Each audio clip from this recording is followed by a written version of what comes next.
जय बोलो देवादिदेव 1008 श्री भगवान महावीर स्वामी की, अहिंसा परमो धर्म की, परम पूज्य आचार्य गुरुवर श्री विद्यासागर जी महाराज की। जीवन कोरे कागज की तरह है।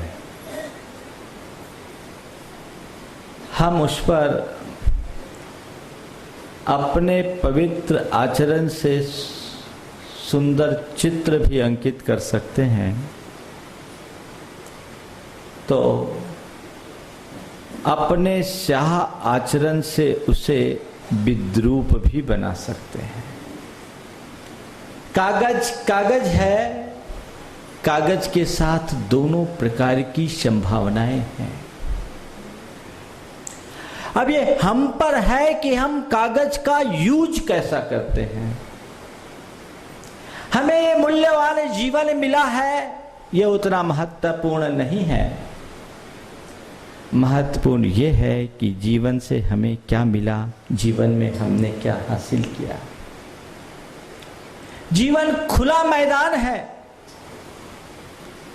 उस पर प्रभु का मंदिर भी बनाया जा सकता है, तो कोई झोपड़पट्टी भी खड़ी की जा सकती है। ये हमारे ऊपर है कि हम जीवन के मैदान में प्रभु का मंदिर बनाते हैं या कोई झोपड़पट्टी के रूप में उसे बर्बाद कर डालते हैं। जीवन मिट्टी का लौंधा है, उससे मंगल कलश भी बनाया जा सकता है,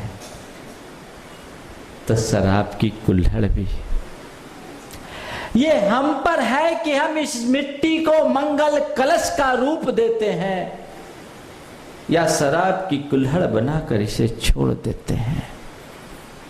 संत कहते हैं हमारे जीवन के साथ अपरिमित संभावनाएं हैं, लेकिन उनकी अभिव्यक्ति हमारी जीवन शैली पर निर्भर करती है। हमारा जीवन किस रूप में, हमारा जन्म किस रूप में हुआ, ये महत्वपूर्ण नहीं है, और हम मरते किस रूप में हैं ये भी ज़्यादा महत्वपूर्ण नहीं है। महत्वपूर्ण केवल ये है कि हम जीते कैसे हैं। अगर देखा जाए तो प्रत्येक मनुष्य के जन्म की प्राकृतिक व्यवस्था एक सी है, और मरने में भी कोई ज्यादा अंतर नहीं है। श्वास उखड़ती है, प्राण निकलते हैं। ये बात अलग है कि कोई व्यक्ति घर में मरता है, कोई अस्पताल में मरता है, कोई एक्सीडेंट से मरता है और कोई सहज रूप में मरता है, लेकिन मरता तभी है जब श्वास उखड़ती है। इसलिए जन्मना और मरना कोई ज्यादा अर्थ नहीं रखते। अर्थवान जीवन है हम कैसे जीते हैं। जन्म लेने के उपरांत जो ठीक ढंग से जीते हैं, मरने के बाद भी दुनिया उन्हें याद करती है, और जो बेढंगी जिंदगी जीते हैं उन्हें जीते जी भी कोई पसंद नहीं करता। संत कहते हैं जीवन तुम्हें मिला है, बेशकीमती जीवन मिला है, तुम इसका कैसा उपयोग करते हो। जन्म से न तो कोई संत या सज्जन होता है, और न ही जन्म से कोई दुष्ट या दुरात्मा बनता है। न तो किसी सज्जन के माथे पर तिलक लगा होता है, और न ही किसी दुष्ट या दुरात्मा के सिर में सींग उगे होते हैं। ऊपर से देखने पर सज्जन और दुर्जन की कोई अलग पहचान नहीं होती, फिर भी दुनिया में सज्जन होते हैं और दुर्जन दुरात्मा होते हैं। वस्तुतः हमारी सज्जनता और दुरात्मापन का आधार क्या है? वह हमारा चरित्र है। मनुष्य का चरित्र ही उसे ऊंचा उठाता है और मनुष्य का चरित्र ही उसे नीचे गिराता है। हमारे उत्थान पतन का आधार हमारा चरित्र है। दो शब्द हैं, एक है व्यक्ति और एक है व्यक्तित्व। व्यक्ति की दृष्टि से देखा जाए तो जितने भी मनुष्य है मानव जाति मात्र एक है, लेकिन व्यक्तित्व की दृष्टि से देखें तो सब में अंतर है, भेद है। व्यक्ति का जन्म होता है, व्यक्तित्व का निर्माण होता है। व्यक्ति का जन्म होता है, व्यक्तित्व का निर्माण होता है। जन्म में कोई अच्छा बुरा नहीं होता, लेकिन व्यक्तित्व में अच्छा और बुरा विशेषण लगता है। जिसका व्यक्तित्व अच्छा होता है, हमारे चित्त पर उसकी अमिट छाप होती है, और जिसका व्यक्तित्व अच्छा नहीं होता हम उसे कभी पसंद नहीं करते। आपकी लाइकिंग क्या है? आप अच्छे व्यक्तित्व को पसंद करते हैं या बुरे व्यक्तित्व को? इस धरती पर श्री राम भी हुए और रावण भी हुआ, दोनों दो व्यक्ति, लेकिन दोनों में अंतर क्या? आज श्री राम को सब अपने आस्था का अर्घ अर्पित करते हैं, अपने जीवन का आदर्श मानते हैं, और रावण का कोई नाम भी लेना नहीं चाहता। कारण क्या? श्री राम का व्यक्तित्व महान था, उनका चरित्र उज्जवल था, वे एक मर्यादा पुरुषोत्तम की तरह जिए, आज हम सबके लिए आदर्श बने। रावण के व्यक्तित्व में एक बहुत बड़ी कमी थी, वह था उसका अहंकार, वह था उसका अभिमान। नतीजा क्या निकला? रावण के कुल का विनाश हो गया, लंका की ईंट से ईंट बच गई। आज राम को सब याद करते हैं, रावण को कोई पसंद नहीं करता, पर संत कहते हैं ये राम और रावण बाहर नहीं तुम्हारे भीतर है। तुम अपने चित्त का अंतर विश्लेषण करके देखो तो तुम पाओगे कि तुम्हारे भीतर कोई राम भी है और तुम्हारे भीतर कोई रावण भी है। तुम्हारे चरित्र का जो शुभ पक्ष है वह राम है, और तुम्हारे चरित्र का जो कुपक्ष है वह रावण है। प्रत्येक मनुष्य अपने जीवन में कई बार राम और कई बार रावण बन जाता है। मेरी समझ में राम और रावण दो व्यक्ति ही नहीं, दो प्रकार के मनोवृत्ति के परिचायक हैं। मुझे रामायण का एक प्रसंग याद आ रहा है। सीता हरण के उपरांत रावण ने जब अनेक उपाय किए, उसके बाद भी सीता ने उन्हें स्वीकारना तो दूर, निहारा तक नहीं, तो हार कर वह कुंभकर्ण के पास पहुंचा और उसने कुंभकर्ण से कहा कि देख कुंभकर्ण, मैं बेहाल होता जा रहा हूं, सीता मुझे स्वीकारेगी नहीं तो शायद मैं जिंदा भी नहीं रह पाऊंगा। तुम कोई उपाय बताओ जिससे कि सीता मेरी हो जाए, मुझे स्वीकार ले। कहते हैं कुंभकर्ण ने रावण से कहा कि भैया तुम इतने ज्ञानवान नीतिवान होने के बाद मेरे पास आए हो, जब तुम्हें पता है कि सीता श्री राम को छोड़कर अन्य किसी को स्वीकार नहीं सकती, तो तुम राम का रूप धरकर सीता के पास क्यों नहीं चले जाते? पूरी बात सुनो।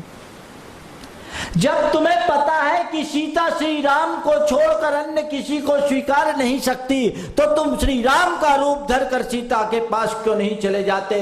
तुम्हारे पास तो रूप बदल लेने की क्षमता है।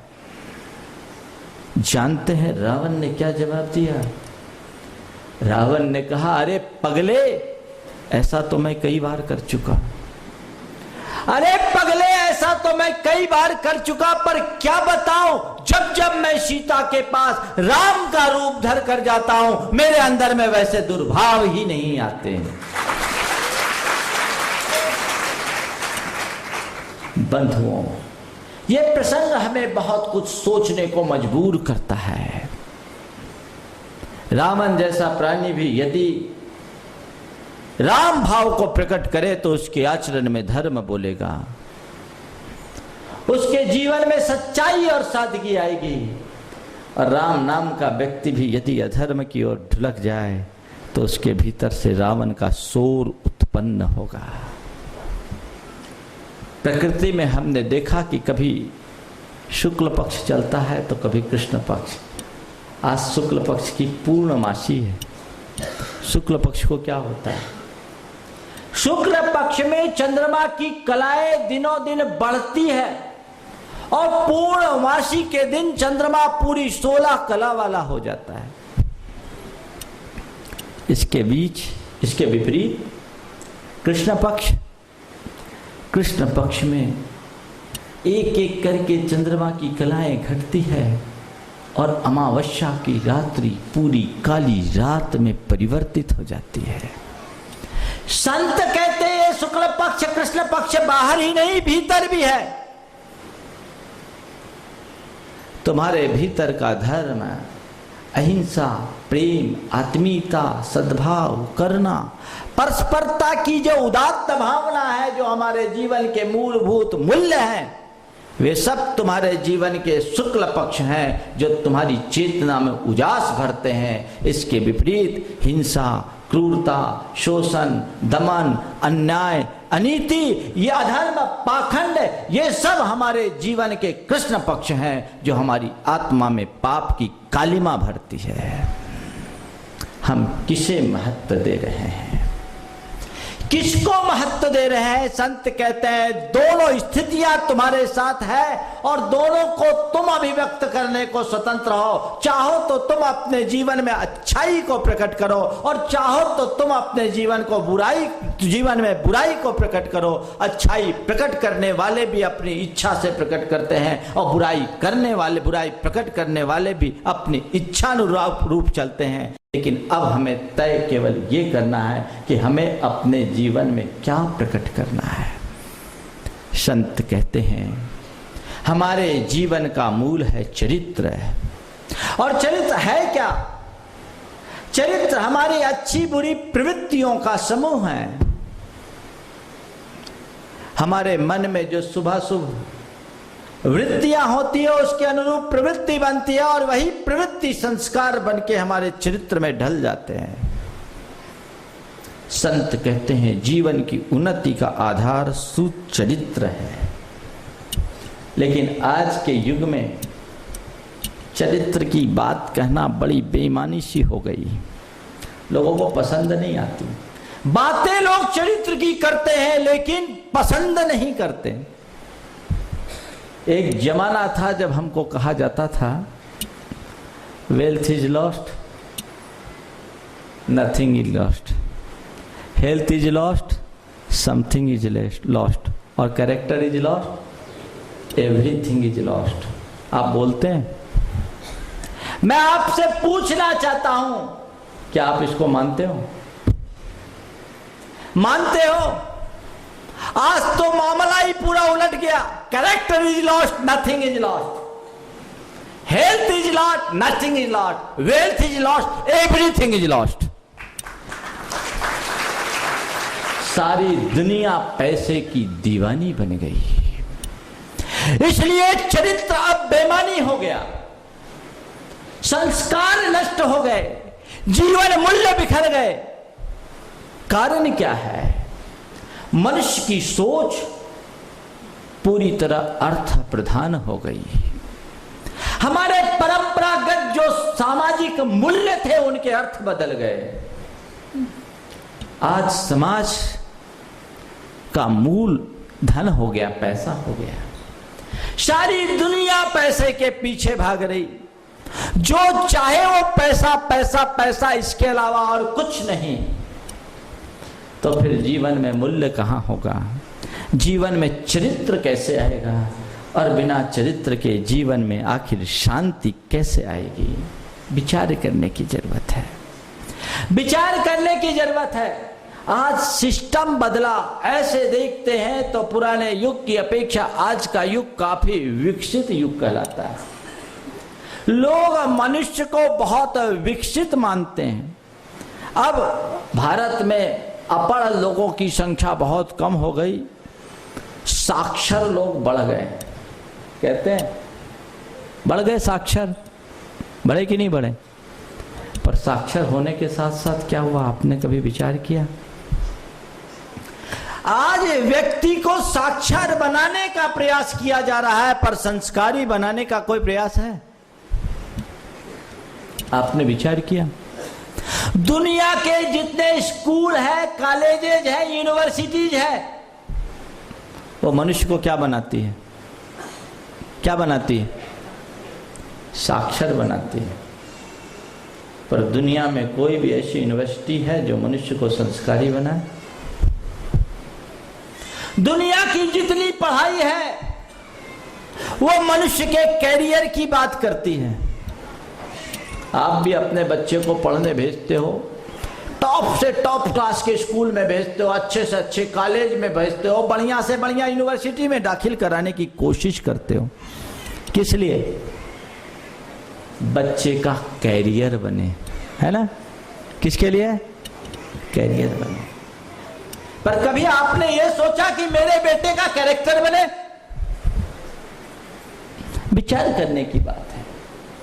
कैरियर की चिंता हर कोई करता है, कैरेक्टर की किसी को कोई चिंता नहीं। मैं आपसे पूछना चाहता हूं, आप किस आदमी को पसंद करोगे जिसका कैरियर अच्छा है, बहुत सफल आदमी है, 150 करोड़ का मालिक है उसको, और जिसका चरित्र भ्रष्ट है उसको, या उसको जो सदाचारी है, सात्विक है, संस्कारी है उसको? आप किसको चुनना पसंद करोगे? आप किसको लाइक करोगे? जिसका कैरियर अच्छा है उसको, या कैरेक्टर अच्छा है उसको? किसको लाइक करोगे? बताओ। कैरेक्टर वाले को। बिल्कुल ठीक। मैं पूछना चाहता हूं, तुम किसे महत्व देते हो? पैसा वाले को? अच्छे थे, उनके टीचर्स भी थे, उनसे मैंने पूछा, टीचर्स ने संस्कार की बात की। मैंने कहा आपके यहाँ संस्कार का भाव बहुत अच्छा है, आप संस्कार देने की बात करते हो। मैं आपसे पूछता हूँ, बच्चे को जो आप पढ़ाते हो उसमें संस्कार की कोई बात होती? बच्चों के जो पेपर लेते हो उसमें संस्कार का कोई एकाध प्रश्न होता? 10-5 मार्क्स भी आप संस्कार के लिए देते हो? जीरो।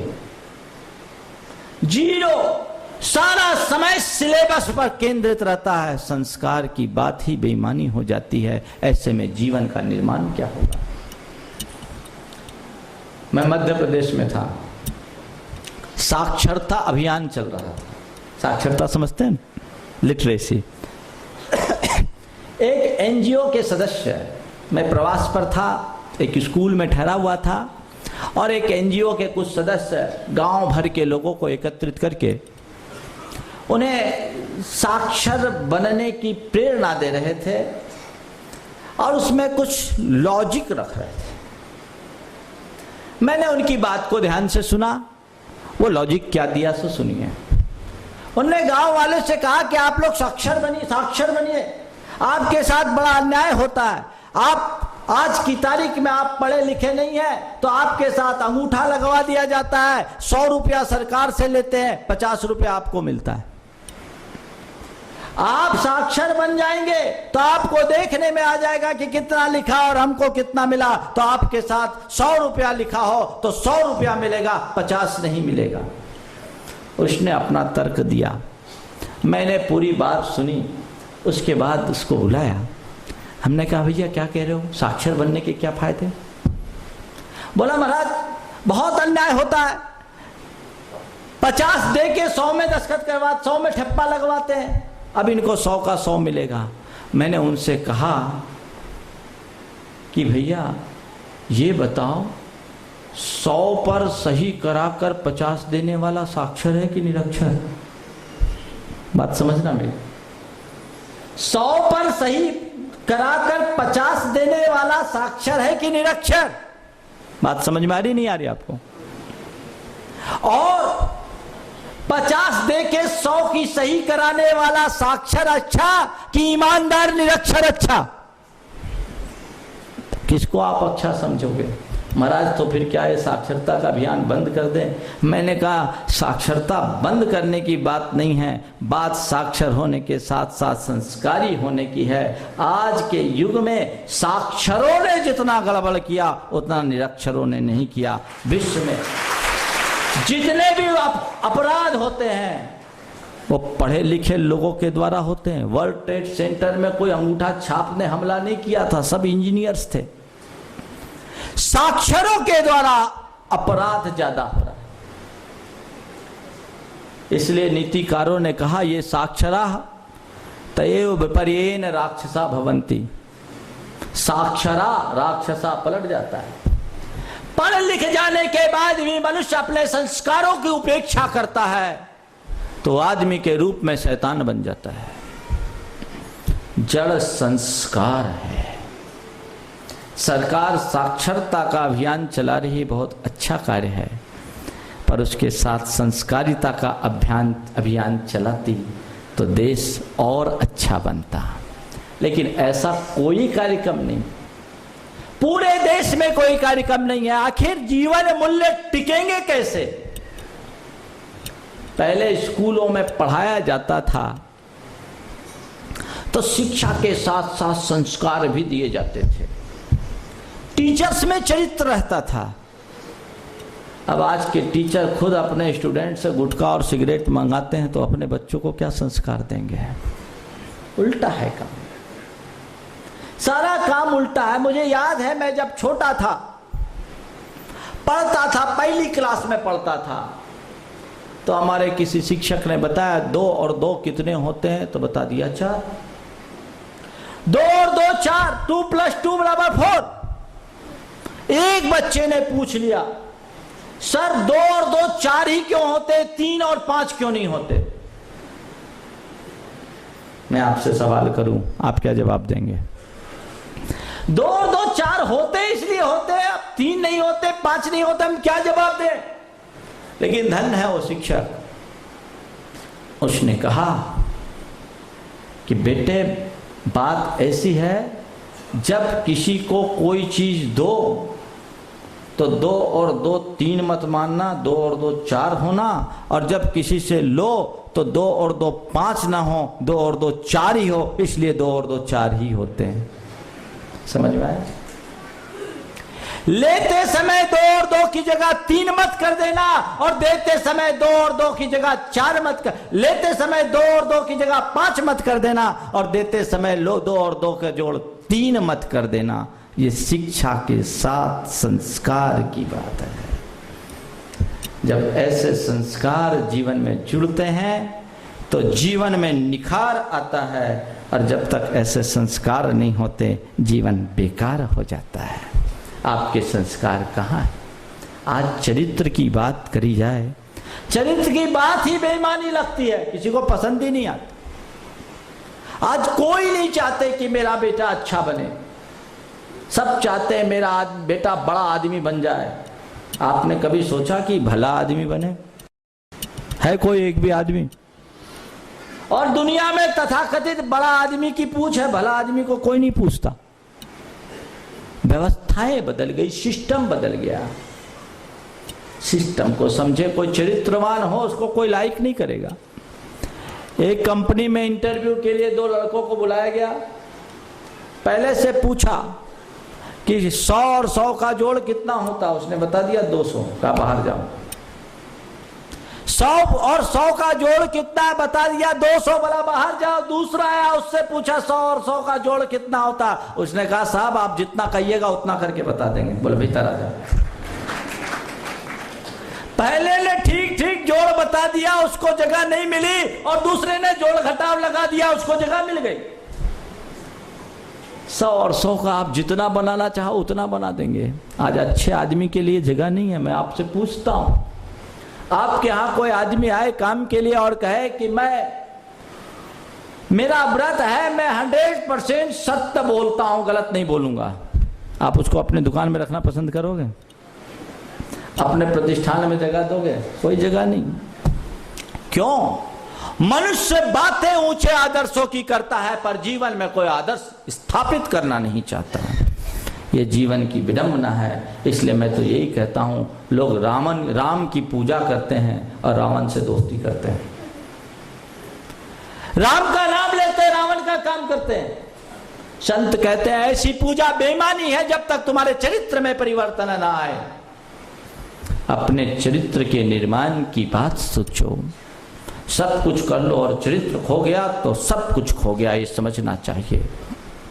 मूल चीज है, मूल चीज को खो दिए तो सब खो दिया। बेटा परीक्षा देने गया,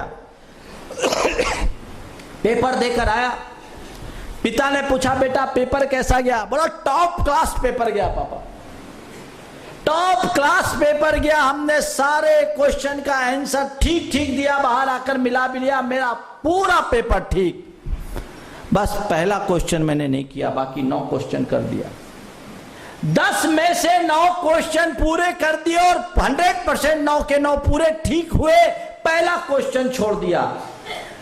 पिता ने एक चांटा मारा, बोला तूने अपना साल बर्बाद कर दिया। बोले पहला क्यों छोड़ा? मालूम है तेरे को केवल पहला पेपर 41 नंबर का था, बाद का 9 नंबर का था, क्या मिलेगा? पहला प्रश्न 41 नंबर का था जिसको तुमने छोड़ दिया और बाद के 9 ठीक किए तो उसमें तुमको कुछ नहीं मिलने वाला। पहला प्रश्न तुम्हारे चरित्र का है, उसको सुधारा तो तुम्हारे जीवन की भलाई है और उसको खोया तो जीवन की बर्बादी है। पहले पेपर को ठीक करिए। आप क्या करना चाहते हैं विचार कीजिए। आज सारी व्यवस्थाएं अर्थकरी हो गई, अब लर्निंग और अर्निंग की बात हो गई, बस और कुछ नहीं। केवल लर्निंग और अर्निंग, लर्निंग और अर्निंग, इसके अलावा आगे पीछे की कोई बात ही नहीं। संस्कारों का लो। संत कहते हैं लर्निंग और अर्निंग ये पश्चिमी जीवन मूल्य है, भारतीय जीवन मूल्य कहते हैं लर्निंग और अर्निंग से भी महत्वपूर्ण लिविंग है, जो आज गौण हो गया। मनुष्य अपने जीवन को भूल रहा है, जीवन के मूलभूत प्रयोजन को भूल रहा है। जब तक उसके प्रति उसकी निष्ठा जागृत नहीं होती, जीवन का उद्धार नहीं हो सकता। इसलिए लर्निंग और अर्निंग से भी ज्यादा मूल्यवान लिविंग है, उसे समझो। ये भारत की संस्कृति की विशेषता है। भारत में और पश्चिम में यही अंतर है। भारत में, पश्चिम में जीवन की बात की जाती है, यहाँ जीवन मूल्य की बात की जाती है। भारत एक समय तक पिछड़ा भले रहा, लेकिन भारत में जो चरित्र रहा वो दुनिया में कहीं नहीं रहा। पश्चिम में और भारत में यही अंतर है। पश्चिम के लोगों ने परमाणु खोजा और भारत के लोगों ने परमात्मा को खोजा। पश्चिम में केवल जीवन की पूजा की गई और भारत में जीवन मूल्य की पूजा की गई। जीवन मूल्य महत्वपूर्ण है। मनुष्य और पशु में क्या अंतर है? आपने कभी विचार किया? एक मनुष्य और एक पशु में क्या अंतर? इतना ही अंतर है कि पशु में केवल जीवन है और मनुष्य में जीवन मूल्य। आप क्या कर रहे हैं? जिस मनुष्य के जीवन में जीवन मूल्यों की प्रतिष्ठा नहीं, वो मनुष्य के भेष में जानवर से भी गया बीता है। 2 शब्द हैं, एक है समझ और एक है समाज, और दूसरा शब्द युगल है भाषण और भाषण। दोनों मिलते जुलते समझ शब्द हैं। समझ और समाज, भाषण और भाषण, दोनों में केवल एक मात्रा का अंतर है, लेकिन अर्थ मालूम क्या है? समझ का मतलब क्या होता है? पशुओं के झुंड को समझ कहते हैं और मनुष्यों के समूह को समाज कहते हैं। पशुओं के झुंड का नाम समझ है और मनुष्यों के समूह का नाम समाज है। अंतर क्या है? पशुओं में समूह है पर संवेदना नहीं, मनुष्य में समूह है पर संवेदना भी है। जिनमें संवेदना है सच्चे अर्थों में मनुष्य हैं, बाकी मनुष्य के रूप में जानवर है। भाषण और भाषण में अंतर क्या है? कुत्ते के भौंकने को भाषण कहते हैं। भाषण यानी कुत्ते का भौंकना। कुत्ता भौंकता उसको भाषण कहते हैं और आदमी भौंकता उसको भाषण कहते हैं। आदमी के बोलने का नाम भाषण और कुत्ते के बोलने का नाम भाषण, क्योंकि कुत्ता केवल भौंकता है और आदमी यदि सच्चे अर्थों में कुछ बोलता है तो बोलने में भी किसी के कल्याण की भावना रहती है। इसलिए मनुष्य के बोलने को भाषण कहा जाता है। चाइना में कुत्तों का सम्मेलन हुआ, वर्ल्ड कॉन्फ्रेंस था। उस कॉन्फ्रेंस में एक चाइना का कुत्ता इंडियन कुत्ते से कहा कि भैया मुझे इंडिया ले चलने की व्यवस्था करो, कहीं से वीजा का इंतजाम कराओ। इंडियन ने कहा भाई इतने बढ़िया भले चंगे राष्ट्र पृष्ठ, मेरी मरियल सी हालत तुम देख लो, काहे को इंडिया में जा रहे हो, वहां ढंग से खाना भी नहीं मिलेगा, तुम आराम से यहाँ रह रहे हो, इंडिया क्यों ना जाना चाहते हो? बोले नहीं मैं इंडिया जाना चाहता हूं। बोला आखिर ऐसी क्या बात है कि तुम इंडिया जाना चाहते हो? इंडिया में तुम्हें ऐसी क्या सुविधा दिखाई पड़ रही है? बोले और कुछ नहीं, बाकी बातों को मारो गोली, इंडिया में भौंकने की आजादी है, मैं भौंकने के लिए जा रहा। आज भौंकने वालों की भरमार, सब भौंकते रहते हैं। ध्यान रखना, यदि तुम्हारे जीवन में जीवन मूल्य है तो तुम्हारे बोलने का कोई अर्थ है, और यदि तुम्हारा जीवन मूल्यहीन है तुम बोल नहीं रहे हो, केवल भौंक रहे हो। और भौंकने वाले को क्या कहा जाता है? मैं अपने मुंह से नहीं कहना चाहूंगा। ये भौंकना बंद करो। हमें सही दिशा में चलने की जरूरत है, तब कहीं जाकर के कुछ होगा। मेन है कैरेक्टर। पढ़ लिख करके तुम अपने कैरियर को संभालने की बात सोचते हो। हर कोई पढ़ लिख कर ग्रेजुएट बनना चाहता है। संत कहते हैं भैया ग्रेजुएट बनो या ग्रेट, क्या बनना चाहते हो? ग्रेट बनने का मार्ग अपनाओ, और कदाचित ग्रेट ना बन पाओ तो गुड तो बनो, अच्छा तो बनो, बुरा मत बनो। आज लोग ग्रेजुएट बनना चाहते हैं पर गुड या ग्रेट बनने की कोशिश नहीं करते, जीवन बर्बाद हो जाता है। आज देखिए देश की दशा क्या है। हर प्रकार के व्यक्तियों के लिए मूल इसके पीछे कारण है पैसा। आज जो मनुष्य के चरित्र में गिरावट आई है, मैं समझता हूं विलासिता उसके पीछे दूसरा कारण है, पहला कारण पैसा है। सारे अपराध पैसे के पीछे हो रहे हैं, और पैसे से ही विलासिता हावी होती है। कहते हैं विलासिता अमीरी का अभिशाप है। केवल पैसा, आखिर ऐसा पैसा क्या काम का? क्या काम का? कितने दिनों तक तुम्हारे काम में आएगा ये पैसा? थोड़ा विचार करो। आज दुनिया की दशा देखो, कितनी विपरीत बनते जा रही है, कितनी विपरीत बनते जा रही है। 150 साल में दूसरी झांसी की रानी नहीं हुई। 150 साल में दूसरी झांसी की रानी नहीं हुई, और पिछले 20 बरस में 3 विश्व सुंदरियां हो गई। विचार करो, ये विश्व सुंदरी किसने बनाई? ये सब मल्टीनेशनल कंपनी की चाल, अपने कॉस्मेटिक्स को बेचने का प्रबंध। और क्या क्या बनाया उनको? जितने कपड़े उतार दो उतना पैसा पाओ। ये क्या है?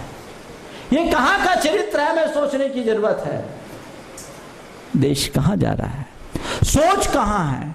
चिंतन कहां है? हमें ये सोचने की जरूरत है, और ऐसा हम सोचते हैं निश्चित अपने जीवन के कल्याण के अधिकारी बनते हैं। और यदि इस तरह की सोच हमारी नहीं बनती तो हम अपने जीवन का कभी कल्याण नहीं कर सकते। 3 तरह के विचारधारा के लोग होते हैं। एक विचारधारा है जो ये सोचता है I would like to get good. दूसरी विचारधारा है जो ये कहता है I would like to do good. और एक तीसरी विचारधारा है I would like to be good. Get good, do good और बी गुड, तीनों अलग अलग है। गेट गुड तो सब चाहते हैं, जितने सब चाहते, कौन नहीं चाहता? सब चाहता अच्छा बंगला मिले, अच्छी गाड़ी मिले, अच्छी पत्नी मिले, अच्छा परिवार मिले, अच्छा पैसा मिले। चाहते हो कि नहीं चाहते हो? सब चाहता है गेट गुड। गेट गुड वाले सब है, चाहो। कुछ लोग हैं जो गेट गुड के साथ डू गुड भी चाहते हैं, कुछ अच्छा कर लें, लेकिन इसको भी मैं बहुत अच्छा नहीं मानता। दुनिया में बहुत सारे ऐसे लोग हैं जो कुकर्म करके अच्छा करना चाहते हैं, इसलिए कि समाज में नाम हो जाएगा। तरह तरह के पाप और खटम कर्म करके पैसा कमा लो, और भरी सभा में 2-4 लाख का दान दे दो, सबसे माला पहन लो और अपनी पूजा करवा लो, जग में नाम कर लो। डू गुड है पर गुड नहीं है। अच्छा करके भी अच्छा बने ये कोई जरूरी नहीं है। सबसे मूल्यवान है बी गुड, हम अच्छा बने, हमारी कोशिश अच्छा बनने की हो। हम किस प्रकार अच्छा बन सके हमें ये कोशिश करनी चाहिए। लेकिन मुश्किल ये है, लोग अच्छा पाने की ललक रखते हैं, कदाचित अच्छा करने की भी कोशिश करते हैं, पर अच्छा बनने की कोशिश करने वाले बहुत